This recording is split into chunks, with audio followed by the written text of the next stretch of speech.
The slap echoed like thunder across the gas station, silencing everyone. 13-year-old Jamal stood stunned, clutching his cheek, his eyes locked on the white officer towering over him with a sneer. "Out of the car!" the cop barked, yanking Jamal's wrist as if he were trash. Jamal wasn't loitering. He was simply waiting for his dad. But to Officer Harper, a quiet black boy in a car meant suspicion. Racism wasn't hidden here. It was loud, violent, and public. What Harper didn't know. He'd just laid hands on the police chief's son. Subscribe now. This story of injustice is only getting started. David Brown thought he owned the streets. In his patrol car, he rode through the worn-out neighborhoods with a sneer on his face and a badge he believed gave him the right to judge, intimidate, and destroy lives. To him, the crumbling buildings and flickering streetlights were just backdrops to his authority. But the night he stepped out of his car and confronted an elderly black woman leaning on a cane, he had no idea he was walking into a storm he couldn't control. She didn't speak much, didn't flinch, and that only made his rage boil. "What are you doing here?" he barked. No response. She stared at him with calm, steel-filled eyes, something in them that made his skin prickle. He yanked her bag, scattering boxes of food across the sidewalk. "Answer me!" he shouted, towering over her, ready to shove her to the ground. Then, without warning, she straightened up, slowly but with purpose. From the folds of her coat, she pulled a small leather wallet and opened it. The gold glint of an FBI badge stopped him mid-motion. "You've made a mistake, Officer Brown," she said, her voice sharp as broken glass. "I'm Special Agent Louise Thompson, and I've been watching you."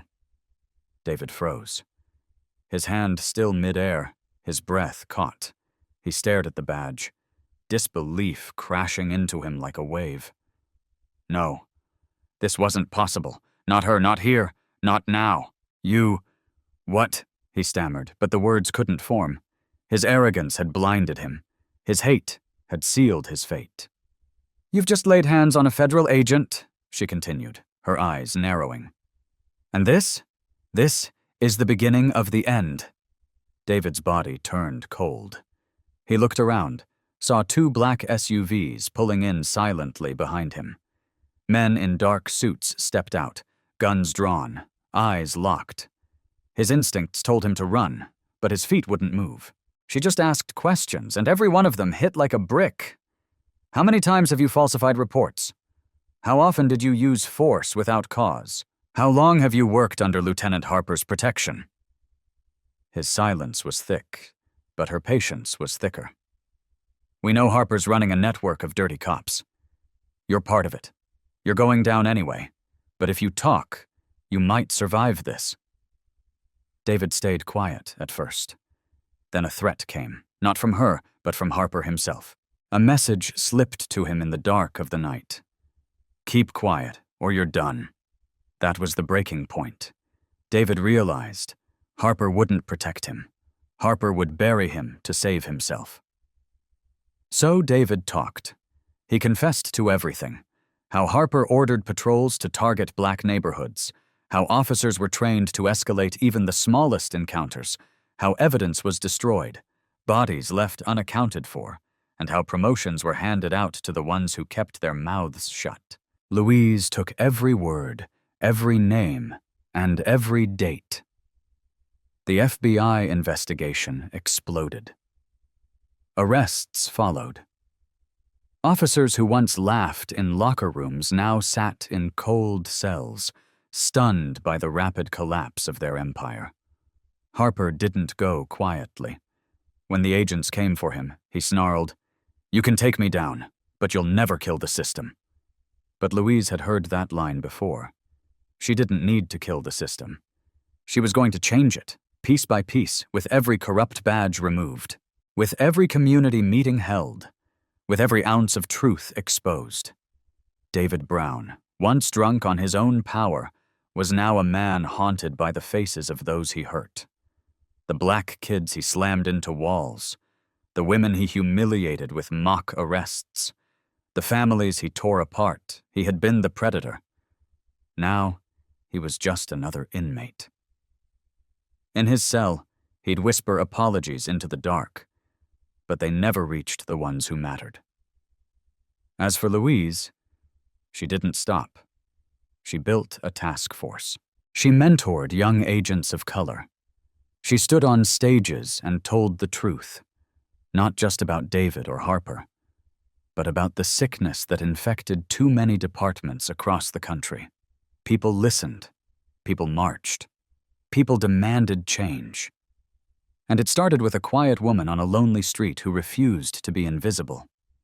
You've stayed with this story until now, and trust me, it's only the beginning. If you believe in justice, if you believe that no one is above the law, not even those who wear the badge, then don't just watch, act. Share this. Speak up. And subscribe to Tales of Twist for more stories that shine a light where others want darkness. Because in this fight, silence is complicity. And your voice might be the next one that sparks change. The night Malik Carter was shoved against the hood of a police cruiser and called a threat, he realized something painful. No amount of innocence could protect him from the assumptions forced on his skin.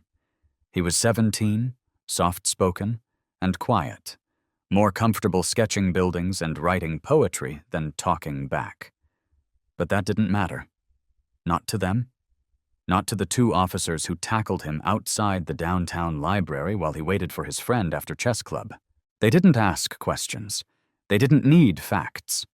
His hoodie, his skin, and his location were enough. "We've had break-ins," one officer muttered, twisting Malik's arm behind his back, while the other rifled through his backpack and spilled his journals across the sidewalk like trash.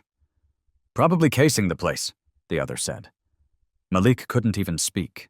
His mouth was dry, his body shaking, panic squeezing his chest as strangers walked by, watching, whispering but doing nothing. One woman pulled out her phone, but even her recording didn't stop the officers from slamming him into the back seat of the cruiser, the cold vinyl biting into his neck. That was the beginning.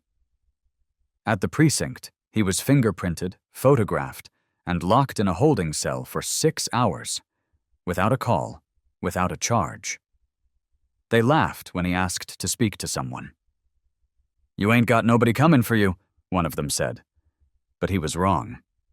Darren Carter did come, and when he saw his son behind a steel door, bruised and silent, something in him broke. Darren wasn't just a father. He was a federal judge. A man who had fought his entire life to uphold justice. But that night, when he saw the fear in Malik's eyes, all he could think about was how powerless his position had made him when it mattered most. He filed complaints. He demanded investigations. But the system he believed in turned to stone. The footage disappeared. The officers were following procedure. Malik was released without apology, and the precinct issued a statement about a misunderstanding. A misunderstanding that left his wrists swollen, his body aching, and his trust fractured in ways that couldn't be measured on paper. But that wasn't the end. It was the start of a slow unraveling. Malik stopped going out. The boy who once drew murals of fantastical worlds began sketching alleyways and shadows. He stopped answering texts, skipped school for days, and when his mother found him staring at the floor for hours on end, he just whispered, "They didn't even ask me my name." The family tried to move forward, but the trauma lingered like smoke. At school, some classmates whispered behind his back, "He must have done something, right?" Teachers watched him more closely now, their gazes heavier, their tone tighter. The one person who saw him, really saw him, was his cousin Jalen. But even Jalen had his own battles, and 6 months later, after a traffic stop that escalated into violence, Jalen was shot. They said he reached for something. They said he didn't comply, but Malik knew better. Jalen was the one who always reminded him to breathe when the world got loud. Now he was gone. The grief swallowed Malik whole. He stopped drawing altogether. He wouldn't talk to his father. He refused therapy, and when he did speak, the words were laced with bitterness.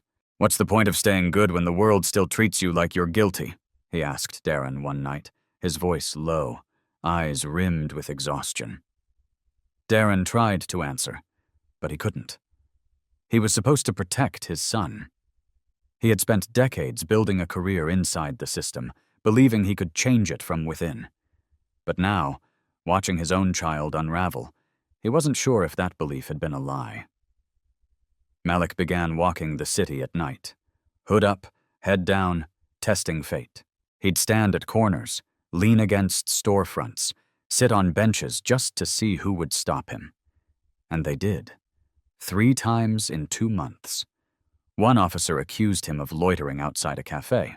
Another forced him to empty his pockets outside a gas station. The third shoved him against a wall while accusing him of matching a description. Every encounter chipped away at him.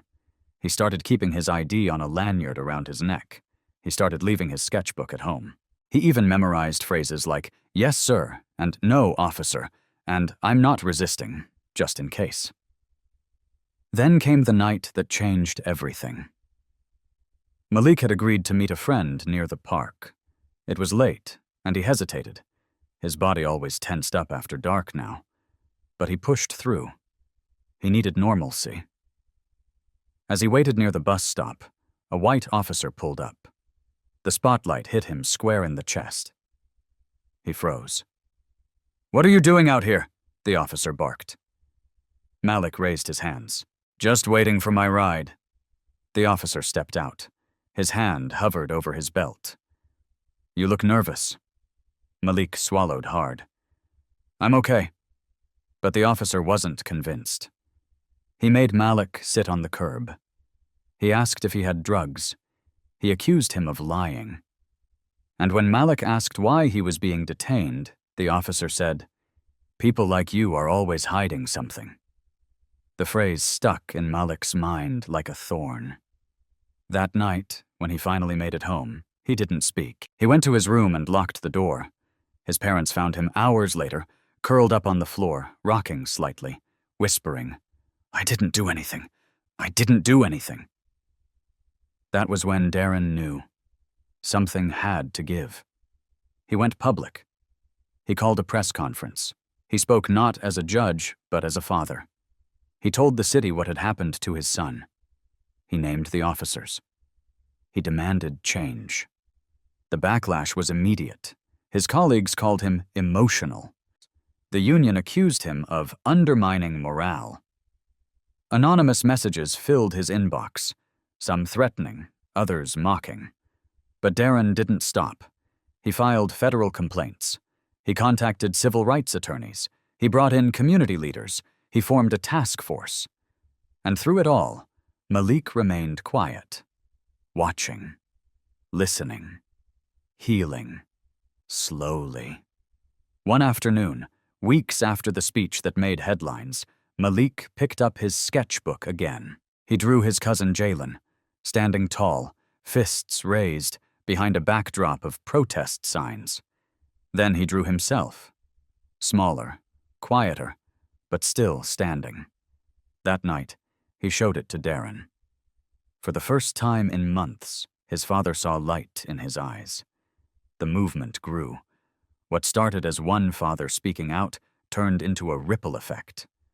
Students staged walkouts. Faith leaders marched.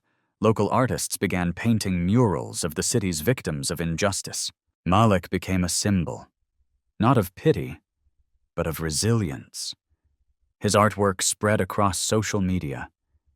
He was invited to speak at schools, to share his story. And he did, softly at first, but with growing strength. "I used to think being quiet would keep me safe," he told one audience. "But silence doesn't protect you. It just lets the pain sink deeper." But healing wasn't linear. There were still nights Malik couldn't sleep. Still moments when sudden footsteps behind him made his chest tighten. Still flashes of memory that pulled him back to cold metal and rough hands. And there were still those who doubted him. He's just trying to be famous. Another victim complex. He should have just followed orders. But those voices didn't matter as much anymore, because for every whisper of hate, there were a dozen voices rising to meet it. Malik graduated with honors. He was accepted to an art school out of state. The day he packed his bags, his mother cried. Darren stood in the doorway, silent but proud. "Do you think it'll be different there?" Malik asked, his hands gripping his sketchbook tightly. Darren didn't lie. "Some things might be, others won't, but you'll face them with your eyes open, and that makes all the difference." Before he left, Malik visited Jalen's grave. He left behind a sketch, a drawing of them both, standing side by side, the city skyline behind them, and the words, "Still here," written at the bottom. And as the bus pulled away from the station, Malik didn't look back. He looked forward. David Brown had always believed the badge gave him power. In his patrol car, roaming through cracked neighborhoods and dimly lit streets, he felt invincible. A white cop in a city already on edge, his presence was never questioned. But the night he stepped out of his cruiser to confront an elderly black woman standing quietly outside a convenience store, he had no idea that this moment, this choice, this arrogance, would rip his world to pieces. She didn't flinch when he barked his orders. She didn't cower when he accused her of loitering, of being a threat. She looked at him. Really looked. And that unsettled something in David, something buried under years of unchecked racism, authority, and hate. "Give me the bag," he spat. And when she handed it over, still calm, still silent, he yanked it so hard that food spilled onto the pavement. Still, she didn't react. And that infuriated him more than anything. Who did she think she was, standing there with dignity when he was trying to break her down? "Who the hell do you think you are?" he roared, ready to shove her. And that's when she pulled out the badge. Slowly. Purposefully. FBI. It hit him like a sledgehammer. The woman he'd just humiliated, threatened, nearly assaulted, was a federal agent. "You've made a big mistake, David Brown," she said, voice low, but resonating like thunder. "I'm Special Agent Louise Thompson, and you're going to pay for every second of what you just did. And everything you've done before." In that instant, David's stomach turned to ice. His bravado vanished, replaced with a wave of nausea and dread that curled into his gut and gripped his spine. It wasn't just about tonight. No, Louise made it clear. They'd been watching him. They knew about the other stops, the undocumented arrests, the beatings, the intimidation. "We have it all," she said, her voice soft but laced with steel. "This isn't just about you. It's about the system you serve, the one you've helped poison." When the black SUVs pulled up behind him, David stood frozen, his breath shallow, mind reeling. Agents stepped out, weapons drawn, eyes sharp. The street, once his domain, was no longer his. He was handcuffed in front of the store he once used as a hunting ground for his nightly rounds. The people who passed by him every shift, once powerless, were now watching him be dragged away, a predator caged, a uniform stripped of its myth. And inside that FBI car, as it pulled away from the scene, David felt the first true pulse of fear he'd ever known. Not fear of losing his job, but of losing the illusion of who he thought he was. In the sterile walls of a federal interrogation room, Louise sat across from him. She didn't yell, she didn't curse, she didn't have to. She had facts. She had files. She had names, dates, sworn statements, all pointing to him. "You've spent your career hiding behind the badge," she said. "But now you'll face what you've built." And for the first time, David was forced to listen. Not with his ears, but with his conscience, or what was left of it. She played videos of him, body cam footage he thought had been deleted. She recited names. Black men and women he'd stopped, bruised, belittled. Some faces he remembered. Some he didn't. That's what broke him most. That some of the people he'd damaged were nameless in his mind. That they were moments, not memories. That they were obstacles, not humans. He didn't speak for days. Not when the press swarmed the story. Not when his fellow officers distanced themselves. Not even when his family refused to answer his calls. But when Louise said one name, Kevin Winston, David's eyes finally twitched. Kevin had been 17. Smart, ambitious, but mouthy. David remembered slamming him against a wall 3 years earlier during a routine stop. The boy had been bruised, humiliated. He'd missed his college interview the next day. His mother had filed a complaint, but it was buried.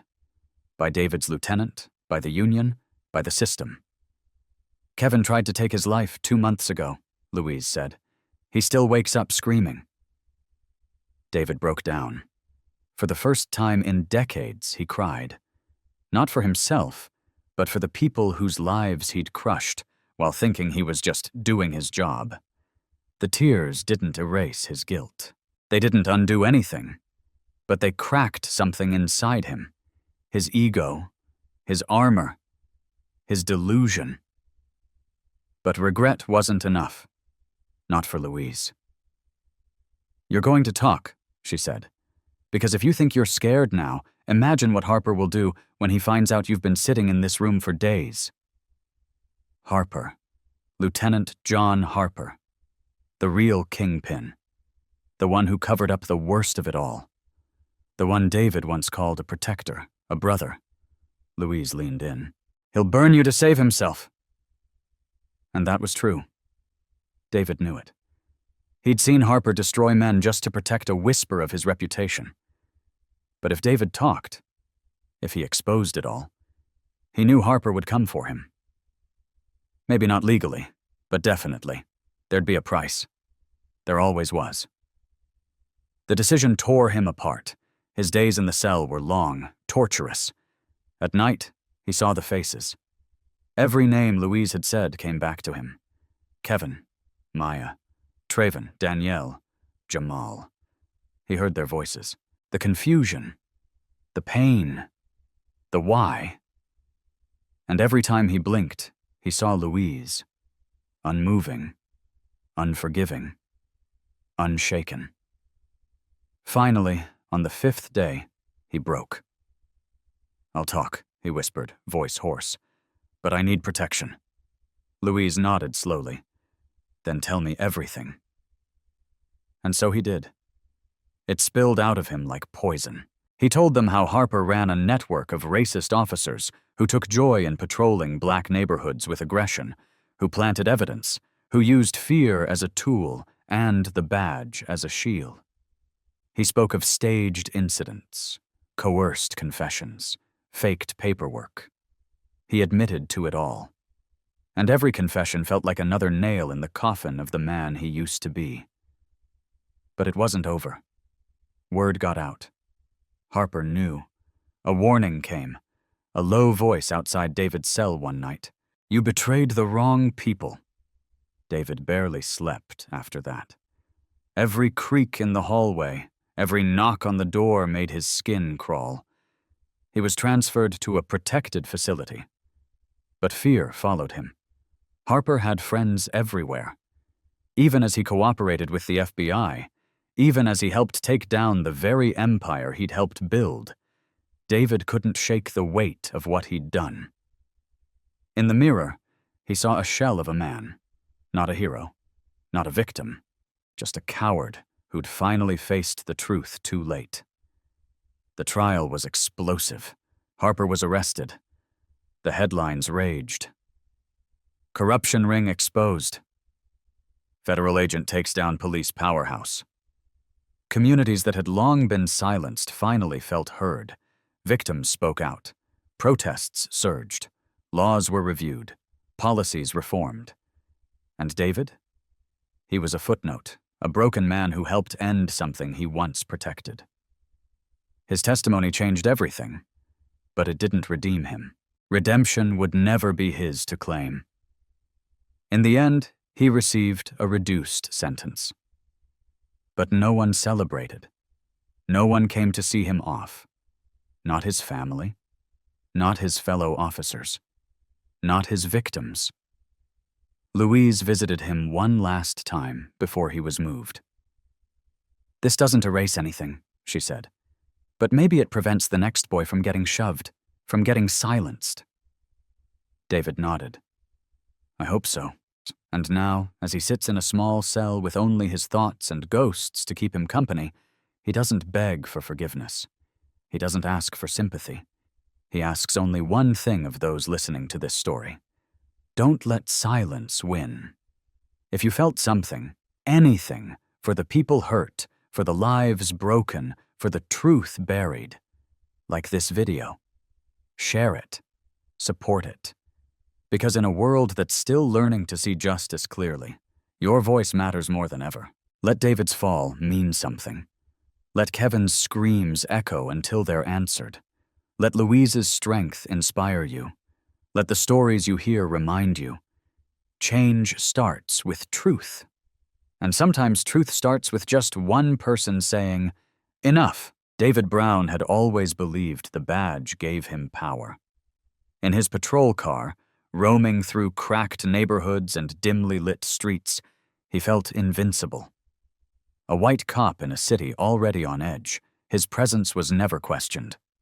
But the night he stepped out of his cruiser to confront an elderly black woman standing quietly outside a convenience store, he had no idea that this moment, this choice, this arrogance, would rip his world to pieces.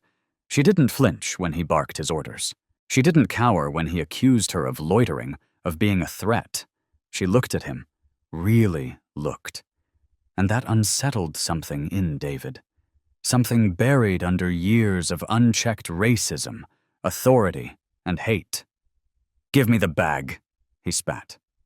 And when she handed it over, still calm, still silent, he yanked it so hard that food spilled onto the pavement. Still, she didn't react. And that infuriated him more than anything. Who did she think she was, standing there with dignity when he was trying to break her down? "Who the hell do you think you are?" he roared, ready to shove her. And that's when she pulled out the badge. Slowly, purposefully. FBI. It hit him like a sledgehammer. The woman he'd just humiliated, threatened, nearly assaulted, was a federal agent. "You've made a big mistake, David Brown," she said, voice low, but resonating like thunder. "I'm Special Agent Louise Thompson, and you're going to pay for every second of what you just did, and everything you've done before." In that instant, David's stomach turned to ice. His bravado vanished, replaced with a wave of nausea and dread that curled into his gut and gripped his spine.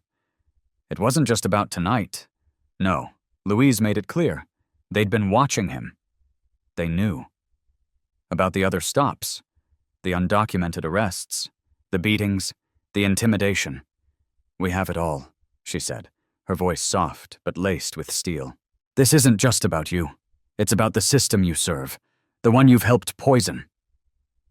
When the black SUVs pulled up behind him, David stood frozen, his breath shallow, mind reeling.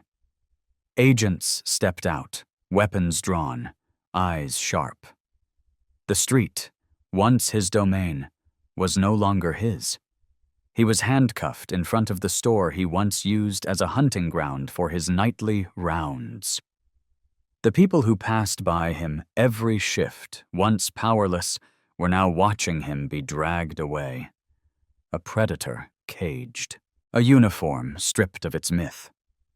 And inside that FBI car, as it pulled away from the scene, David felt the first true pulse of fear he'd ever known. Not fear of losing his job, but of losing the illusion of who he thought he was. In the sterile walls of a federal interrogation room, Louise sat across from him. She didn't yell. She didn't curse. She didn't have to. She had facts. She had files. She had names, dates, video, sworn statements, all pointing to him. "You've spent your career hiding behind the badge," she said. "But now, you'll face what you've built." And for the first time, David was forced to listen. Not with his ears, but with his conscience, or what was left of it. She played videos of him, body cam footage he thought had been deleted. She recited names, black men and women he'd stopped, bruised, belittled. Some faces he remembered, some he didn't. That's what broke him most. That some of the people he'd damaged were nameless in his mind. That they were moments, not memories. That they were obstacles, not humans. He didn't speak for days. Not when the press swarmed the story. Not when his fellow officers distanced themselves. Not even when his family refused to answer his calls. But when Louise said one name, Kevin Winston, David's eyes finally twitched. Kevin had been 17. Smart, ambitious, but mouthy. David remembered slamming him against a wall 3 years earlier during a routine stop. The boy had been bruised, humiliated. He'd missed his college interview the next day. His mother had filed a complaint, but it was buried. By David's lieutenant, by the union, by the system. "Kevin tried to take his life 2 months ago," Louise said. "He still wakes up screaming." David broke down. For the first time in decades, he cried. Not for himself, but for the people whose lives he'd crushed while thinking he was just doing his job. The tears didn't erase his guilt. They didn't undo anything, but they cracked something inside him. His ego, his armor, his delusion. But regret wasn't enough. Not for Louise. "You're going to talk," she said. "Because if you think you're scared now, imagine what Harper will do when he finds out you've been sitting in this room for days." Harper. Lieutenant John Harper. The real kingpin, the one who covered up the worst of it all. The one David once called a protector, a brother. Louise leaned in. "He'll burn you to save himself." And that was true. David knew it. He'd seen Harper destroy men just to protect a whisper of his reputation. But if David talked, if he exposed it all, he knew Harper would come for him. Maybe not legally, but definitely. There'd be a price. There always was. The decision tore him apart. His days in the cell were long, torturous. At night, he saw the faces. Every name Louise had said came back to him. Kevin, Maya, Traven, Danielle, Jamal. He heard their voices. The confusion, the pain, the why. And every time he blinked, he saw Louise. Unmoving, unforgiving, unshaken. Finally, on the 5th day, he broke. "I'll talk," he whispered, voice hoarse, "but I need protection." Louise nodded slowly. "Then tell me everything." And so he did. It spilled out of him like poison. He told them how Harper ran a network of racist officers who took joy in patrolling black neighborhoods with aggression, who planted evidence, who used fear as a tool and the badge as a shield. He spoke of staged incidents, coerced confessions, faked paperwork. He admitted to it all. And every confession felt like another nail in the coffin of the man he used to be. But it wasn't over. Word got out. Harper knew. A warning came, a low voice outside David's cell one night. "You betrayed the wrong people." David barely slept after that. Every creak in the hallway, every knock on the door made his skin crawl. He was transferred to a protected facility. But fear followed him. Harper had friends everywhere. Even as he cooperated with the FBI, even as he helped take down the very empire he'd helped build, David couldn't shake the weight of what he'd done. In the mirror, he saw a shell of a man. Not a hero, not a victim. Not just a coward who'd finally faced the truth too late. The trial was explosive. Harper was arrested.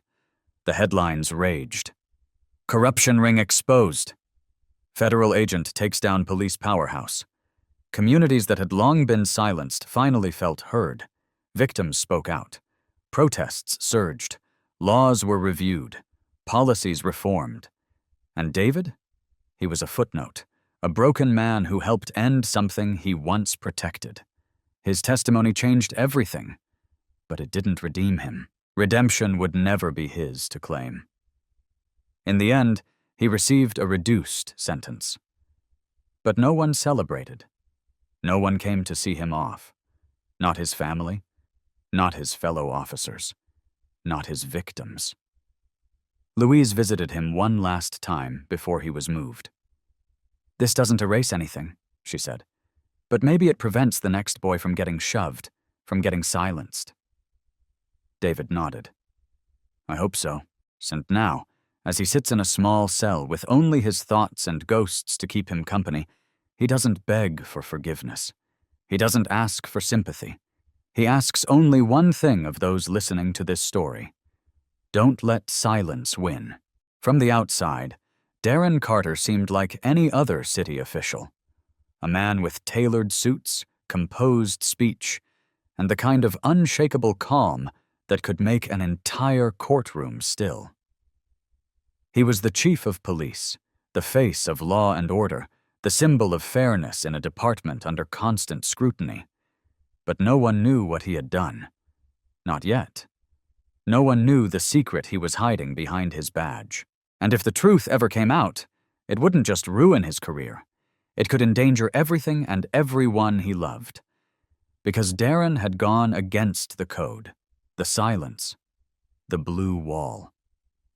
He had betrayed not just the system he helped build, but the very men who once called him brother. And the worst part?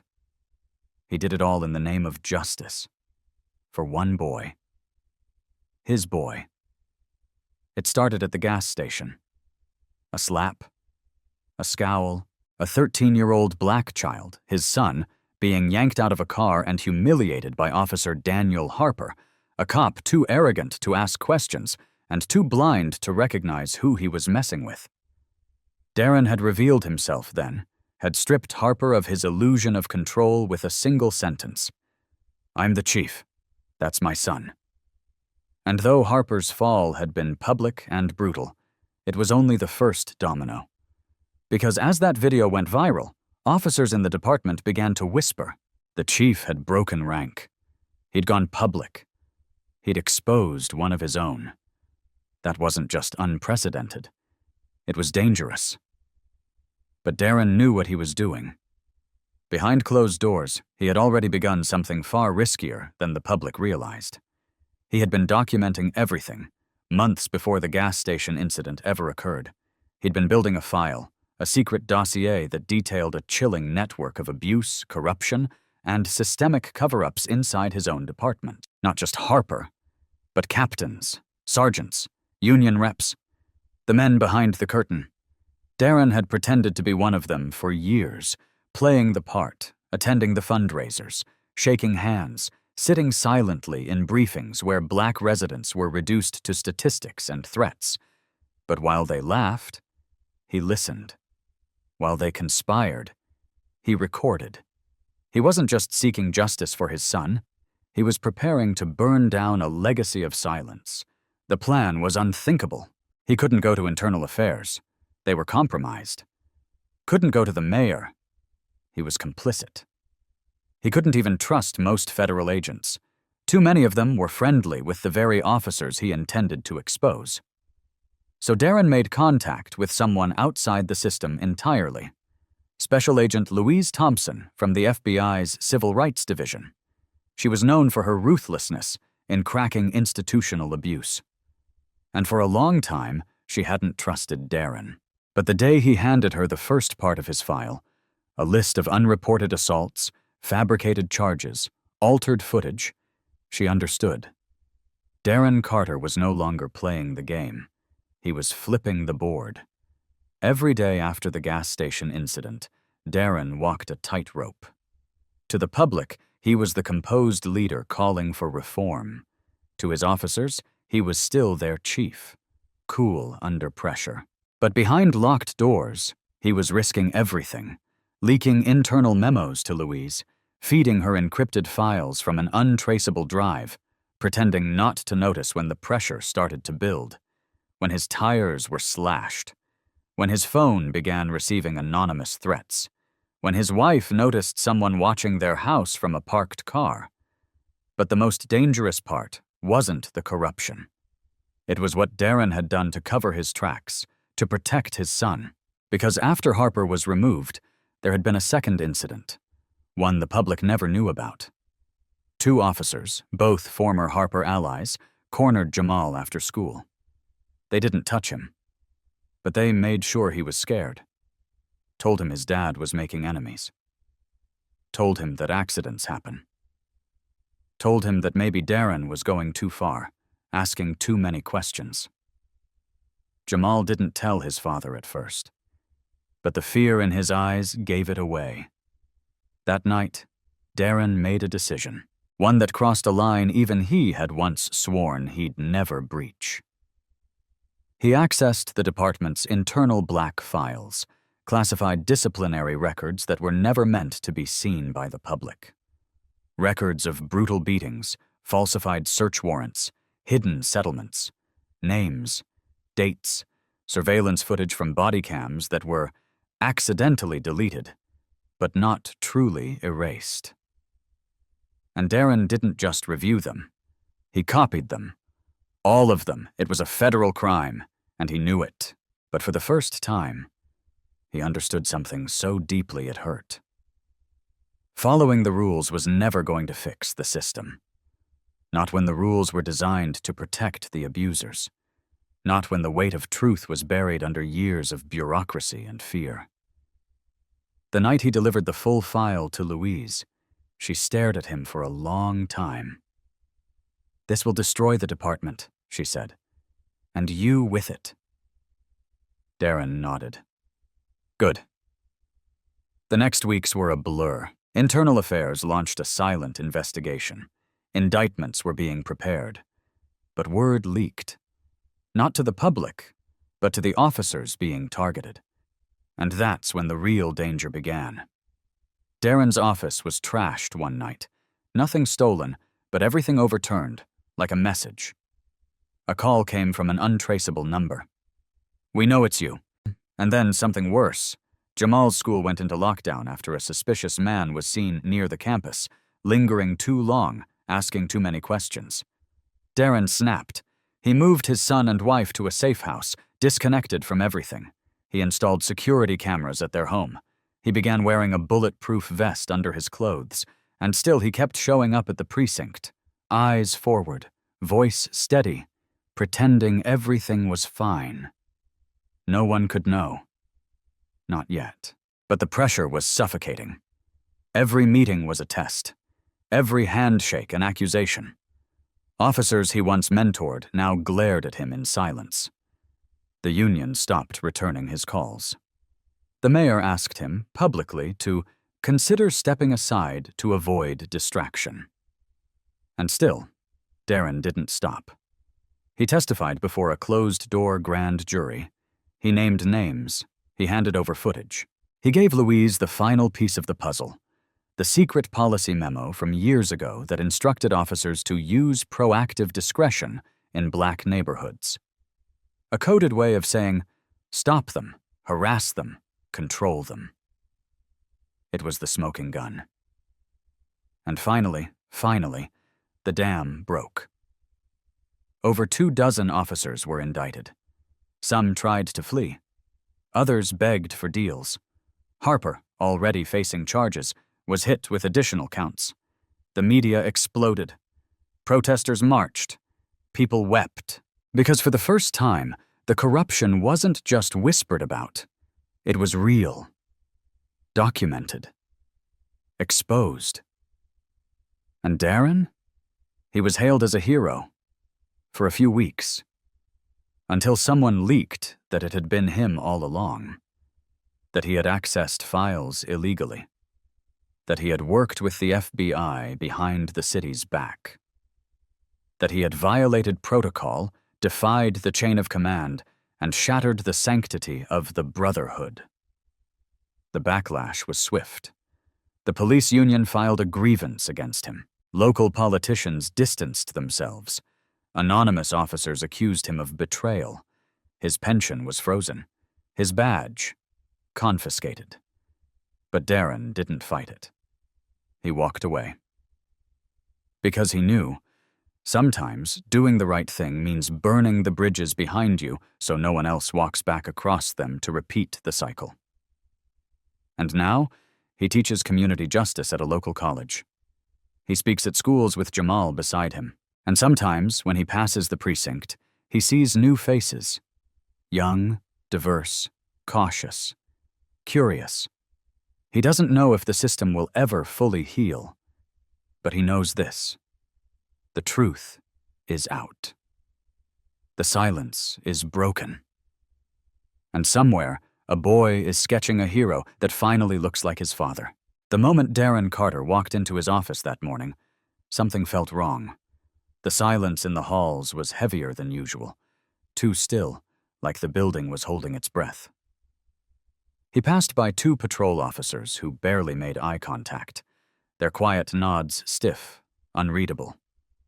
He told himself it was just another Monday, that the pressure he felt pressing against his chest was from lack of sleep or the relentless weight of leadership. But deep down, he knew better. Darren wasn't just any man in uniform. He was the chief of police, the top authority in a department where silence often meant survival. But beneath the crisp collar of his uniform and the practiced calm in his voice was a man carrying a secret, one so dangerous it could shatter careers, destroy reputations, and put his life and his family's safety at unimaginable risk. Because Darren wasn't just managing a department, he was dismantling it from the inside. For months, he had been gathering evidence, digging through buried complaints, classified files, off-the-record conversations, and body cam footage that had conveniently malfunctioned.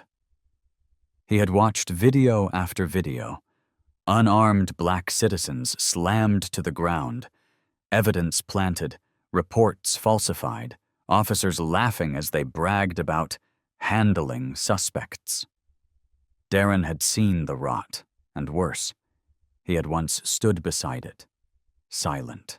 But everything changed the day his son, Malik, barely 13, was assaulted by one of his own officers in a gas station parking lot, slapped, shoved, humiliated, because he was black, because he was alone, and because the officer thought no one was watching. That officer didn't know who Malik was, didn't know who Darren was. And that moment, caught on camera, shared by bystanders, shook the city. Darren stepped forward publicly, revealed his title, his relation, and demanded justice. But the public only saw that one moment. They didn't know the full storm it unleashed, because the problem didn't start with one officer. It started long before. What people didn't see, what Darren never told the press, was that after the gas station incident, the threats began. First subtle, anonymous calls to his house, slow-moving cars circling his street at night. Then more direct, notes slipped into his locker, a flat tire, a dead animal left on his porch. He didn't flinch. He was used to pressure. But then it reached Maliki. His son came home shaken, eyes hollow. He'd been followed after school. A man in uniform, face obscured, badge never shown, cornered him outside a corner store and whispered, "Your dad's making a mistake. Tell him to stop." That was the moment Darren knew. He wasn't facing disgruntled colleagues or interdepartmental politics. He was facing a machine. A decades-old network built on silence, fear, and power. A brotherhood of corruption that had protected itself with laws and lies for too long. And now it saw Darren as a threat. But Darren didn't back down. He leaned in. He began leaking internal documents to a trusted FBI agent, Special Agent Louise Thompson. They met in secret, swapped information in parking lots and elevators. He provided her with damning evidence, Cover-ups, complaints scrubbed clean, promotions given in exchange for silence. Every file Darren handed over was a blow to the system, but it also made him a bigger target. He wore a bulletproof vest under his suit, changed his son's school, had to look his wife in the eyes and promise her they were safe when he wasn't sure anymore. He was living two lives, publicly calm, privately hunted. And still, he kept going, because he remembered every face in those videos. He remembered Kevin Winston, just 17, dragged from his car and kneed in the back until he couldn't breathe. No arrest, no report, just bruises and trauma. He remembered Angela Price, falsely accused, wrongfully arrested, her life derailed by lies from an officer whose word the courts never questioned. Darren had failed them. Failed all of them. And he couldn't be silent anymore. Then came the tipping point. One night, Darren found an envelope slid under his door. Inside were photos, blurry, grainy, but unmistakable, of Louise. Her home, her car, her family. A warning. He rushed to call her, but the line was dead. When she finally answered hours later, she sounded shaken, but resolute. "They're watching both of us now," she said. "They know we're close." Darren's voice was firm. "We finish this." In the next week, Darren delivered the final blow. A hidden memo, long buried in department archives, authorizing proactive enforcement in minority neighborhoods. It was coded language, but the meaning was clear. Racial profiling, sanctioned by policy, signed by high-ranking officers, some of whom still held power. Louise took the memo straight to the Justice Department. The investigation, once a quiet ripple, became a tidal wave. Then the arrests began. One by one, officers were taken in. Charges ranged from obstruction to assault to conspiracy. The department reeled. News headlines exploded. Some called Darren a hero, others a traitor. Protesters held signs with his name. Officers refused to shake his hand. He was praised on national television and shunned in his own locker room. But none of it mattered, because Malik was safe. Louise was safe. And for the first time in his career, Darren felt like he was standing on the right side of history. But justice came with loss. He resigned before they could fire him, turned in his badge without ceremony, walked out of the precinct for the last time alone, his name removed from the office door the next day. He lost friends, lost sleep, lost his sense of belonging. But what he gained was far more valuable.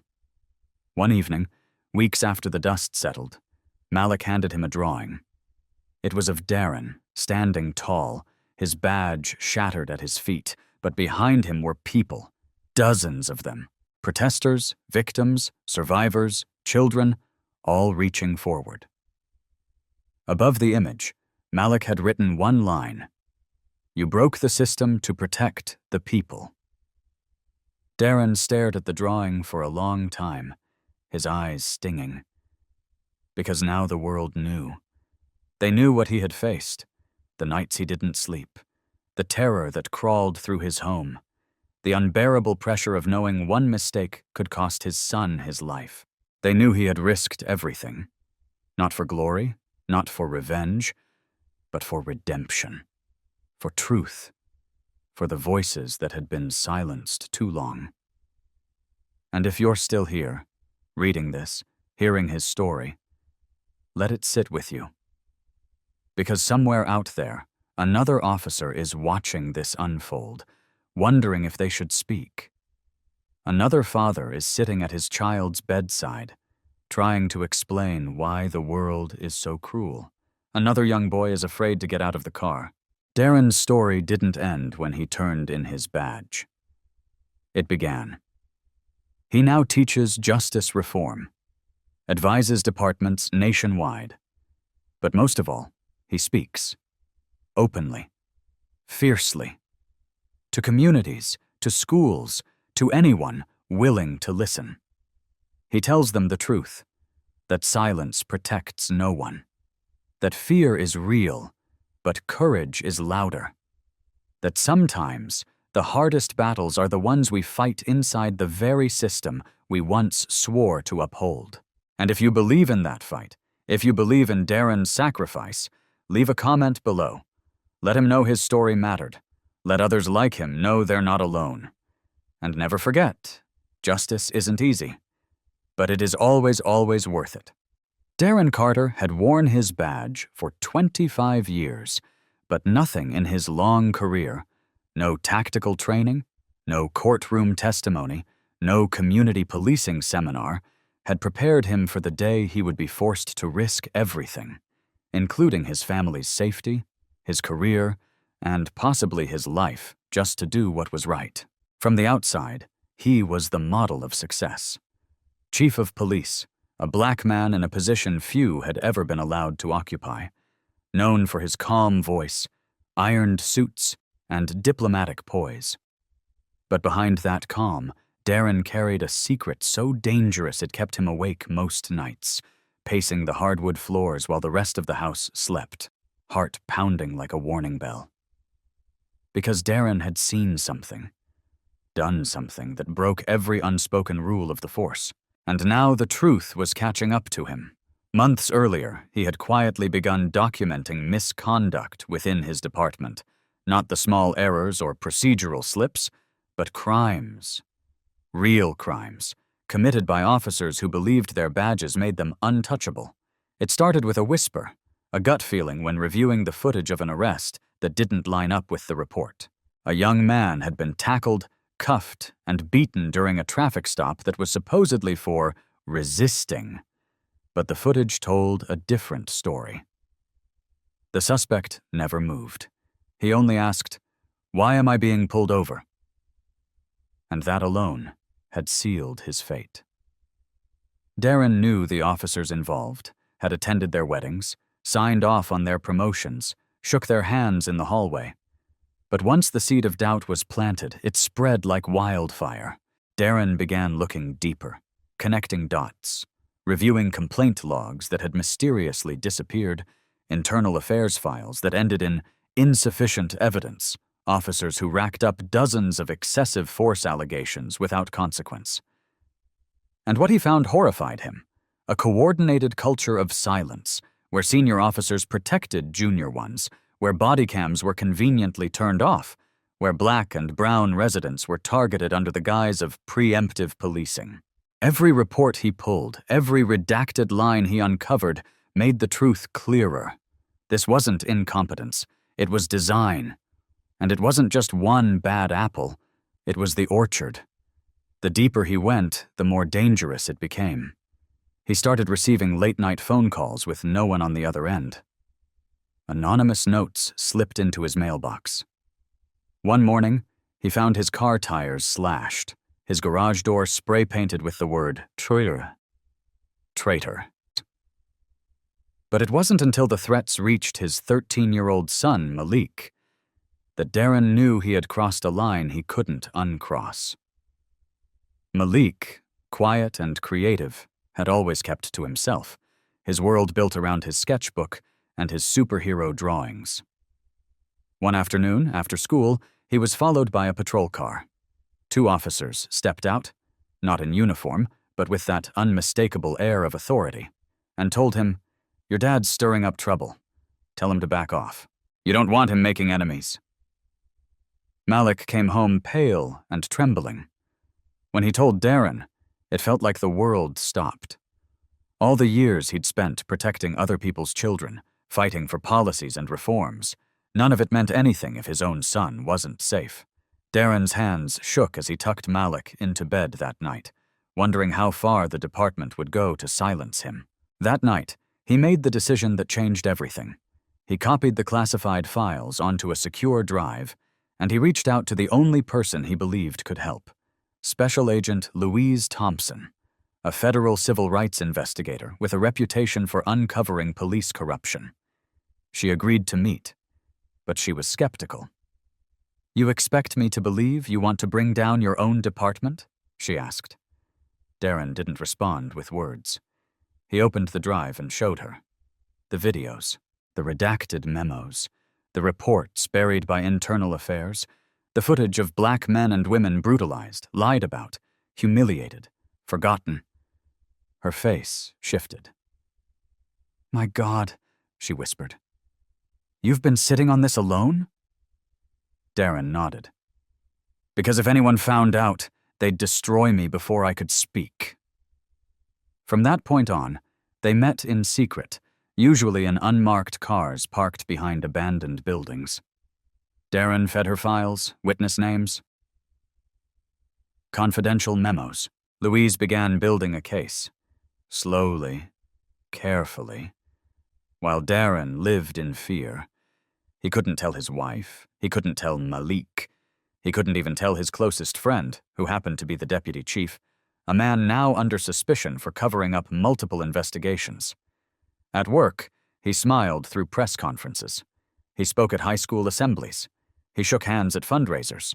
And all the while, he was a man sitting on a ticking bomb, knowing that if he slipped once, if he opened the wrong email on the wrong computer, if someone overheard the wrong sentence, everything could fall apart. The stress was unbearable. He lost weight, started having chest pains. But still, he kept going. Because every time he thought about quitting, he saw Malik's face. He saw the boy who now looked twice before opening the front door. The boy who stopped drawing superheroes because, as he quietly told his mother one night, they never save kids like me. Then came the moment everything collapsed. A leak. Someone inside the FBI tipped off a local officer about the investigation. Within hours, Darren's home was swarmed with reporters. His name was leaked. His involvement exposed. He was suspended immediately, pending internal review. But worse, within days, his family was targeted. Malik was doxxed, his school address posted online. Darren's wife received emails with graphic threats. They had to leave their home. The department Darren had served for decades branded him a traitor. Officers who once stood beside him now crossed the street to avoid him. He received death threats, lost friends, lost everything. But what he didn't lose, what they couldn't take, was the truth. And once it was out, it spread fast. Louise pushed the investigation forward. The DOJ got involved. Officers were indicted. Policies were overturned. The community, once afraid to speak, now demanded change. And Darren, though no longer in uniform, stood at the center of it all, no longer silent. He testified in hearings. He appeared before oversight committees. He told the world what he saw, what he'd done, what the system tried to bury. And then, quietly, the healing began. It was slow, painful. Darren had to live with the guilt of knowing he'd once upheld the very system he helped expose. He had to face the looks from grieving families. But he also began to hear something else. Thank you. From mothers. From protesters. From young officers who had once been too afraid to speak. Malik, watching it all, began drawing again. One evening, he showed his father a new piece. A man standing in the middle of a broken badge, holding a child's hand, both walking toward a city made of light. Above it, Malik had written one sentence. Not all heroes wear capes. Some wear courage. Darren cried when he saw it, not out of pride, but relief. Because after everything, after all the loss, the fear, the sacrifice, his son was healing, and that made everything worth it. So now, if you've made it to the end of this story, ask yourself, what would you have done? Would you risk your job, your safety, your family's peace to expose the truth? Would you break the silence when the system says, stay quiet? Darren did. And though it cost him nearly everything, he showed us that justice begins with one voice, even when it trembles. If this story moved you, leave a comment below. Let Darren know his truth matters. Let Malik know he's not alone. And never forget, change isn't easy. But it begins the moment someone decides that silence is no longer an option. In the end, after all the noise faded, after the headlines shifted, and the city began to rebuild from the wreckage of truth finally spoken, Darren Carter stood in front of a classroom full of young recruits, not as their commanding officer, not as chief of police, but as a man who had risked everything to do what was right. His posture was still tall, but the weight he once carried in secret had finally been lifted. The badge was gone. The title, too. The turn. But what remained was far more valuable: his integrity, his family, and a story that would outlive any rank stitched on a uniform. He looked around the room and saw what he'd been fighting for all along: not power, not revenge, but hope. Hope that the next generation of officers would be different, that they would listen when someone said, "This isn't right," that they would speak up when others remained silent, that they would see a child like Malik, not as a threat, not as a statistic, but as a life worth protecting, without hesitation, without bias. Because Darren knew that in the eyes of a corrupt system, the truth is dangerous, but in the hands of the courageous, it becomes unstoppable. His journey had not been easy. From the moment he chose to break the silence, he had been tested in every way. Emotionally, morally, physically. He lost friends he once called brothers, was labeled a traitor by a system he had once pledged loyalty to. He received threats that kept his family up at night and had to relocate just to keep them safe. He watched Malik cry himself to sleep after the gas station incident, blaming himself for causing trouble, not yet understanding that being black in America sometimes meant paying a price for simply existing. Darren had been forced to balance the pain of betrayal with the burden of duty, but he kept going, even when he was afraid, even when the walls closed in, even when he stood alone. Because the truth is, courage isn't the absence of fear. It's the decision to keep standing, even when your knees are shaking. And for Malik, that decision changed everything. The boy who once feared the sound of sirens now stood beside his father at community forums, sketchbook in hand, speaking softly but powerfully about what it meant to be seen, to be heard, to be human. His drawings, once filled with superheroes in capes, now captured real-life moments of justice, of accountability, of love. One piece, in particular, hung in the city's new police academy lobby, a portrait of Darren standing in front of a cracked badge, Malik beside him, holding his hand. Above them were the words, "He broke the silence so I wouldn't have to." The city council had voted to commission it as a reminder to never forget the cost of silence or the power of one voice.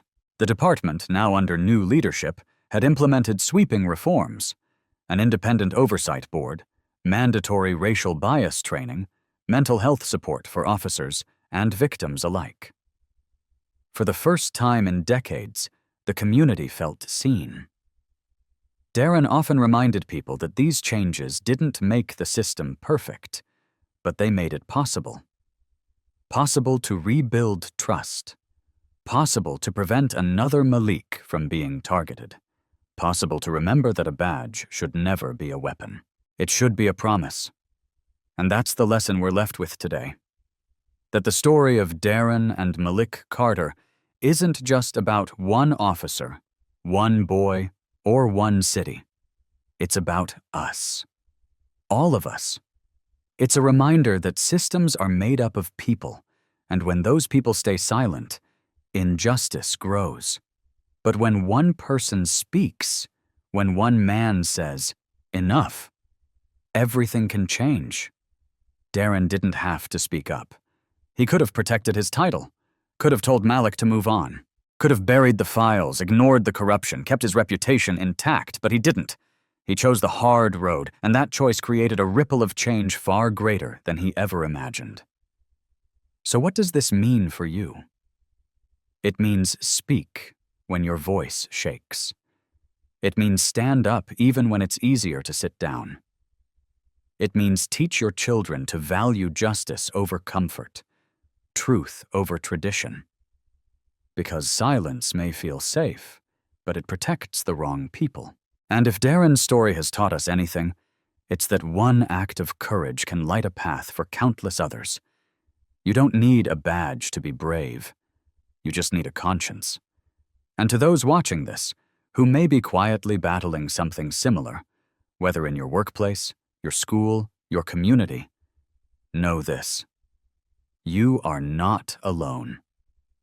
There are others like Darren who have walked the road before you, and there are those like Malik, watching, learning, waiting to see what kind of world we are willing to fight for. So if this story touched your heart, if you felt the weight of what Darren carried, if you saw yourself or someone you love in Malik's fear, we ask you to do 3 things. First, leave a comment below. Let Darren and Malik know that their story matters, that their pain wasn't ignored, that their courage didn't go unnoticed. Your words might be the strength someone else needs to keep going. Second, hit that like button. Not just because it helps us reach more people, but because every single like tells the world that you stand for justice, for truth, for change. And third, subscribe to our channel, Tales of Twist, where we tell real stories that cut deep, challenge systems, and lift voices that need to be heard. Stories like Darren's, stories like Malik's, stories like yours. Because the world doesn't change with silence. It changes with stories. And every time you listen, really listen, you become part of that change. Thank you for being here, for feeling this, for caring. Until next time, stay brave, stay loud, and never stop believing in the power of truth. Because someone, somewhere, is waiting for your voice. Just like Darren, just like Malik, just like all of us.